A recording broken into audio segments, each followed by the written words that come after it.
Well, some businesses are opting out of Sunday liquor sales. The newly passed law takes effect this weekend. This is a long time coming, Tim, and it came with plenty of pushback from some retailers. Ellery McCardle is in Golden Valley, and Ellery, I guess there's still a divide on this. Yeah, there sure is. Some owners don't believe it'll be worth the extra time and money to be open a seventh day. Other owners, like here in Golden Valley, are really excited about it. They say it's about time the law has changed.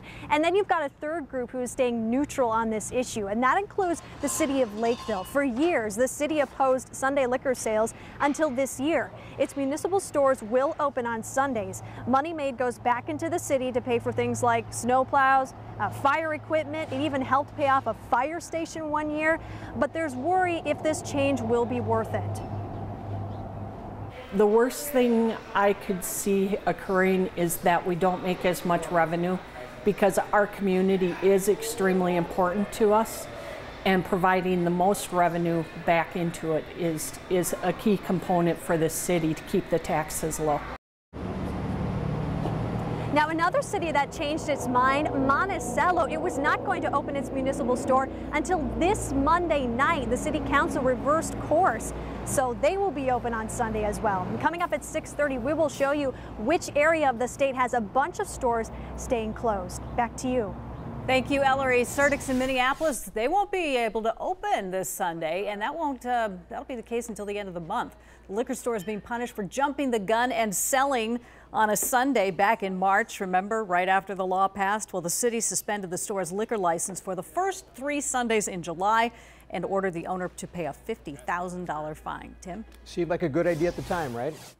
All right, Minneapolis police warning parents about the dangers of Snapchat's new feature, Snap Map. It allows users to see where their friends are located. The worry is that the app can alert strangers to where your children are at any time. So far, there have been no reported incidents.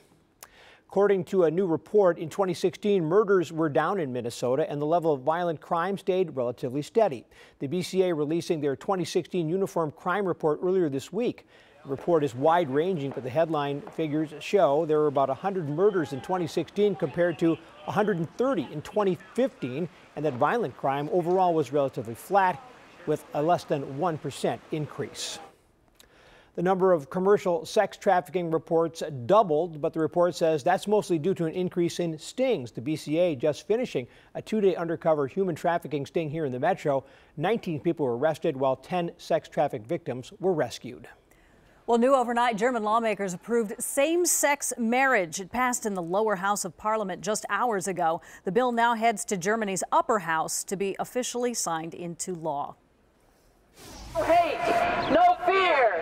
Refugees are welcome here. No hate. Well, the fight over President Trump's travel ban has not quieted, especially since it went into effect last night. A protest held in front of the federal courthouse in Minneapolis yesterday, and civil rights lawyers say they are thinking about taking this back to court. The new rule says for the next 90 days, no one from 6 mostly Muslim countries can get a visa to come to the U.S. unless they have close ties with family connections, and the government is defining that very narrowly.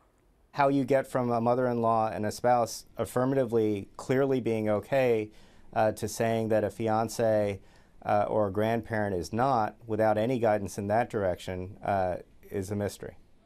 Now, the State Department has added fiancé to the list. Also new overnight, the state of Hawaii challenging the ban, saying it excludes too many close family members. Supreme Court is expected to take a look at the full order in October. Okay, think back to spring when we brought you stories about air passengers who were dragged off of flights, bumped from flights. Airline CEOs were brought before Congress and grilled on the mounting problems. House members threatened more government oversight if customer service didn't improve. Well, this week, a House committee passed a bill preventing airlines from forcibly removing passengers booked on overbooked flights. The bill also creates rules concerning the payout airlines give if a passenger has to give up their seat before they board their flight. Tim? The storm that brought down barns, ripped off roofs, and toppled trees in Pierce County has been rated an EF1. That means winds were clocked at speeds up to 105 miles an hour. The National Weather Service says Twister was on the ground for nearly 12 miles. Zachary Knutson was inside his barn in Martell when that tornado hit and picked him up. The interim from when I got knocked out to how I ended up out in the yard, I couldn't tell you. So I think the whole barn just lifted off here because it didn't, otherwise it would have fallen on top of him. So he was pretty lucky. Knudsen suffering some scrapes and bruises, but is otherwise expected to be okay.